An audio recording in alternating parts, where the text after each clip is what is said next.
हैं केडिया जी, 1 लाख के ऊपर चांदी पहुंच चुकी है फिर से। अब आगे क्या लग रहा है आपको यहाँ से? नमस्कार विष्णु जी। नमस्कार देखिए, सर। लाख का ऊपर देखते ही काफी अच्छा लगता है कि चांदी वापस लाख के ऊपर है, और जैसे हम उम्मीद करें कि साल के अंत तक 1,30,000 भी दिखा देगा। बट जिस कारण से आ रहा है वो थोड़ा सा मुझे लगता है कॉशियस है, बिकॉज एज ऑफ नाउ आप अगर देखेंगे तो जिस दिन से कल जियो पॉलिटिकल टेंशन बढ़ा, तो जनरली हम देखते हैं जब भी ऐसे जियो पॉलिटिकल टेंशन बढ़ता है तो सोने में ज्यादा तेजी आती है। बट अनसर्टेनिटी कंटिन्यू बनी हुई है, हालांकि लॉन्ग टर्म व्यू अभी भी तेजी का है। बट मुझे लगता है कि वॉल्टिलिटी बहुत ज्यादा एक्सट्रीम है। टाइमिंग कल की बड़ी तेजी होने के बाद, हम जनरली देखते हैं इतनी बड़ी तेजी होने के बाद एक छोटा प्रॉफिट बुकिंग भी आता है, तो ऑलरेडी हम गिरावट देख रहे हैं। तो आई थिंक चढ़कर बाय मत कीजिए, थोड़ा पुलबैक वापस मिलेगा। We need a very strong reason, क्योंकि फेड के जो स्टेटमेंट भी आ रहे हैं वहां पे कोई एग्रेसिव कट 2025 में नहीं दिखाई दे रहे, तो ये कारणवश मुझे लगता है थोड़ा करेक्शन मार्केट में वापस मिलेगा। जो आज गिरावट दिख रही है वो बढ़ते हुए दिखाई देगी, चाहे सोना हो चाहे चांदी हो। अच्छा, एक है गोल्ड सिल्वर रेशियो जो 98 के करीब ट्रेड कर रहा है, और इसमें बड़ी गिरावट दिखाई दे रही है। अगर ये गिरावट आती है तो डेफिनेटली सोने के मुकाबले चांदी लॉन्ग टर्म के लिए भी और मीडियम टर्म के लिए भी आउट परफॉर्म करती हुई दिखाई देगी। बट आज प्योरली इंट्राडे की अगर बात करूं तो कल के जो हाई के बाद आज मुझे लगता है प्रॉफिट बुकिंग कंटिन्यू रहेगा, जहां पे सोना 96,800 से 97,000 तक का लेवल मिल सकता है, और चांदी में भी हम 99,200 तक के लेवल वापस देख सकते हैं। सर लेकिन अगर इस लेवल के आसपास जो आप दे रहे हैं यहाँ पर खरीदना चाहिए क्या? 99,200 का जो टारगेट आप दे रहे हैं केडिया जी, अगर ये भाव यहाँ पर अगर दिखे तो खरीदे, और गोल्ड भी खरीदना चाहिए इस गिरावट के बाद? फ्रैंकली ज्यादा करके मैं हमेशा बाइंग के लिए फेवर में ही रहता हूं, बट जिस ढंग से जो अभी इवेंट्स हो रहे हैं वो एक के बाद एक मैच्योर होते हुए दिखाई दे रहे हैं। हालांकि कल का जो रशिया यूक्रेन है वो ज्यादा एस्केलेट होता हुआ दिखाई दिया, या फिर टैरिफ की बात करें तो इंटरनेशनल ट्रेड ने जिस ढंग से रोक लगाई है डोनाल्ड ट्रंप पे, या क्वेश्चन मार्क रखा है, ये सारी चीजें अब मुझे लगता है कि गोल्ड को अपसाइड कैप रखेगा।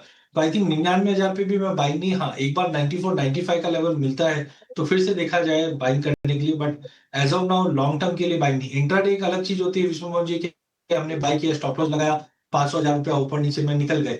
बट अगर थोड़ी सी लंबी अवधि के लिए कोई लेना चाहता है तो मेरा मानना है थोड़ा वेट करना चाहिए। चलिए, आपसे बात हो गई गोल्ड सिल्वर की, अब भाविक से भी समझ लेते हैं। भाविक, आपको कैसा दिख रहा है? गोल्ड का चार्ट कैसा दिख रहा है? क्या सलाह देंगे? क्या ट्रेंड पॉजिटिव अभी भी दिख रहा है? क्या सेल कॉल बनाना सही है?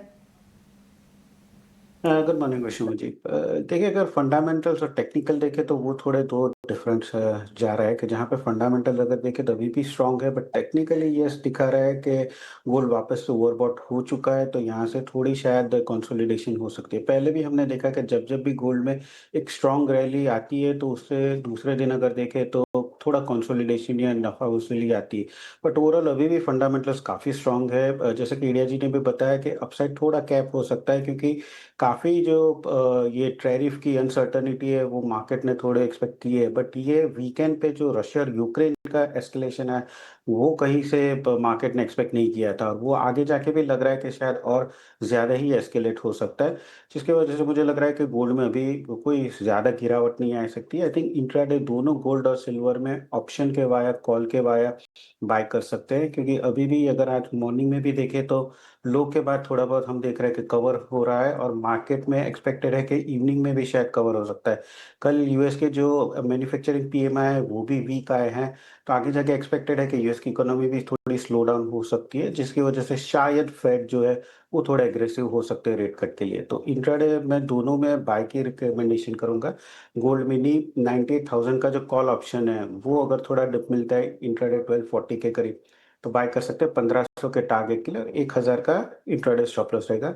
और चांदी में भी मुझे लग रहा है कि 1 लाख का जो कॉल ऑप्शन है वो बाय कर सकते हैं 1900 के करीब, 2500 के टारगेट के लिए, और 1650 का स्टॉप लॉस रहेगा। के जरिए आपकी सलाह है कि जिस तरह का मार्केट है ऐसे में आप ऑप्शंस के जरिए जाएं, कि खबरों की वजह से ये बाजार में इस तरह के उतार चढ़ाव चल रहे हैं तो किसी भी साइड बाजार यहाँ से जा सकता है, तो ऑप्शंस के जरिए ज़्यादा बेहतर होगा आपके लिए रणनीति बनाना। हालांकि केडिया जी ने भी ऑप्शंस के लिए जो रणनीति दी है वो भी मैं आपको एक बार दोहरा देता हूं, ताकि अगर आप ट्रेड करना चाहते हैं ऑप्शंस में तो आप यहां पर ट्रेड कर सकते हैं। उनकी सलाह है गोल्ड में 98,000 के स्ट्राइक की पुट खरीदने की, 2100 के लेवल पे गोल्ड मिनी की, और टारगेट है 2600 का उस पुट का, और 1800 का एसएल है और सिल्वर मिनी की 1 लाख की पी खरीदनी है केडिया जी को लगता है 2000 के लेवल पे और टारगेट है 2800 का।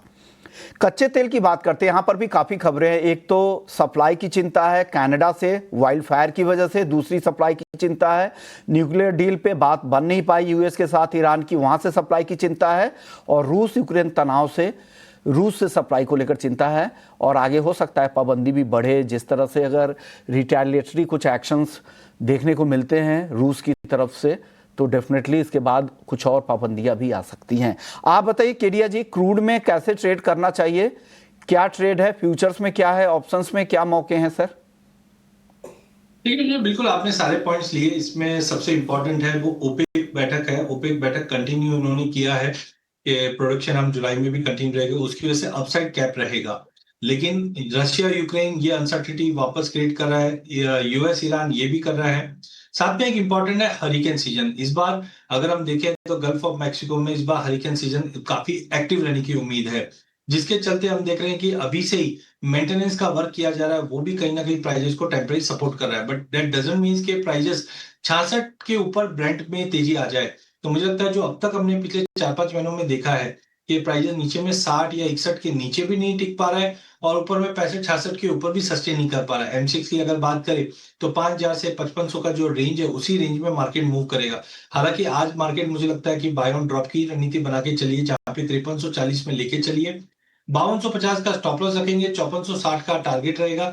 ऑप्शन में रणनीति आपको 5300 की कॉल लेके चलना है 150 में, 80 का स्टॉप लॉस रखिए, 240 तक का टारगेट मिल जाएगा। तो 5300 के स्ट्राइक की कॉल खरीदने की सलाह केडिया जी की तरफ से आ रही है। आपकी सलाह क्या है भाविक जी? देखिए क्रूड अगर हम देखें तो एक रेंज में जरूर से फंसा हुआ है जहाँ पे 5450 के ऊपर जा नहीं रहा। अगर मई में देखें तो काफ़ी सारे फैक्टर्स थे जो पॉजिटिव थे बट वो ऊपर नहीं जा रहे थे। जैसे पहले हमने देखा कि इजराइल एक्सपेक्टेड है कि शायद ईरान पे अटैक कर सकता है तो तेज़ी देखी थी। फिर वापस से हम जून में देखें तो यूएस और चाइना के ट्रेड डील हुए थे तो उसकी वजह से हमने 5430 का वापस एक नया हाई देखा। कल हमने देखा कि रशिया यूक्रेन का जो एस्केलेशन आया तो उसकी वजह से नया हाई, बट वो हाई ऊपर 5450 5500 के ऊपर जा नहीं पा रहा है। हालांकि पॉजिटिव फंडामेंटल्स आ रहे हैं बट ओवरऑल आगे जाके थिंक ओपेक सप्लाई जो बढ़ने वाली है उसकी वजह से जरूर से कैप मुझे लग रहा है हो सकता है अपसाइड। तो इंट्राडे करंट मार्केट प्राइस से मुझे लग रहा है कि थोड़ा अगर डिप मिलता है अराउंड 5350 तो एक बार 5400 के टारगेट से बाय कर सकते हैं, स्टॉप लॉस रख सकते हैं 5320 का। ओवरऑल मुझे लग रहा है कि शायद आगे जाके भी थोड़ा रेंज में ही रहेगा कच्चा तेल। चलिए, नेचुरल गैस की चाल काफ़ी तेज़ नज़र आ रही। कल हमने देखा था एक ज़बरदस्त तेज़ी थी और आज वो तेज़ी जारी है, आज भी 1.5% ऊपर है 320 रुपए के करीब। केडिया जी, यहाँ पर क्या करना चाहिए, क्या रिस्क है यहाँ पे और तेज़ी के साथ ही बने रहें क्या? बिल्कुल, नेचुरल गैस में मुझे लगता है कि ये सीजन काफी तेजी भरा रहेगा। उसमें 3-4 कारण है। सबसे पहले अगर हम देखें तो यूरोप की जो गैस स्टोरेज कैपेसिटी है पिछले साल के मुकाबले काफी कम है। इस वक्त भी अगर हम देखें तो 45 से 48% के बीच में, जो 62-63 हुआ करता था पिछले साल। सेकेंडली, मेंटेनेंस के लिए नॉर्वे में भी हमने कुछ पाइपलाइंस का शटडाउन आते हुए देखा और जैसे मैंने अभी बताया कच्चे तेल के लिए भी वही चीज लागू होती है। तो मेंटेनेंस वर्क की वजह से भी हम देख रहे हैं सप्लाई डिस्टर्ब है। सबसे बड़ा ट्रिगर जो कल लगा जिसकी वजह से 7% की तेजी यूएस गैस में देखी थी वो था कि रशिया यूक्रेन। बिकॉज आज भी हम देख रहे हैं कि यूरोप को जो गैस सप्लाई होती है वो रशिया के थ्रू होती है, और अगर जैसे से टेंशन बढ़ेंगे तो बिल्कुल भी उम्मीद नहीं है कि कोई भी रिलीफ मिल जाए। उसी के चलते कल ये बड़ी तेजी हमने आती हुई दिखी। सीजन भी वैसा ही है कि रिफिलिंग का टाइम है। तो नेचुरल गैस में 314 पे लेके चलिए, 305 का स्टॉप लॉस रखिए, 328 का इमीडिएट टारगेट बोल सकते हैं कल तक के अंदर। बट अगर कोई 1.5-2 महीने का भी व्यू लेके चलता है तो मुझे लगता है 360 370 तक का भी लेवल मिल जाएगा। हालांकि वॉलिडिटी अच्छी है, इसका ऑप्शन के जरिए भी आप ट्रेड कर सकते हैं, जहां पे 310 का कॉल लेना है 22 रुपए में, 16 रुपए का स्टॉप लॉस रखिए, 32 का टारगेट रहेगा। आप बताइए भाविक, आपकी राय एनजी पर? यार देखिए एनजी में मुझे भी लग रहा है जैसे खेड़िया जी ने बताया यहाँ से तेजी हो सकती है। एक तो टेक्निकली हम देखें तो 296 पे डबल बॉटम हुआ है। आगे जाके यूएस का जो प्रोडक्शन है वो शायद कम हो सकता है क्योंकि उनकी जो वेल ड्रिलिंग्स है वो कम हो रही है। और जैसे खेड़िया जी ने बताया कि यूरोप का अगर हम देखें इन्वेंट्री तो यूजुअली यहाँ पे 60-62% होती है, अभी 45% के करीब है। तो आगे जाके भी आई थिंक यूरोप जो है वो एलएनजी एक्सपोर्ट इंपोर्ट करेगा यूएस से, जिसकी वजह से नेचुरल गैस की इन्वेंट्री यूएस में कम हो सकती है। तो मुझे लग रहा है आगे जाके आई थिंक 340 350 के लेवल्स भी आ सकते हैं। इंट्राडे ऑप्शन वाया ज़्यादा बेहतर रहेगा। 320 का जो कॉल ऑप्शन है वो बाय करके चल सकते हैं। 18 के करीब 22 का इंट्राडे टारगेट रहेगा और 16 का इंट्राडे स्टॉप लॉस रहेगा। तो ये सलाह है एनजी को लेकर। एल्युमिनियम को लेकर एक रिपोर्ट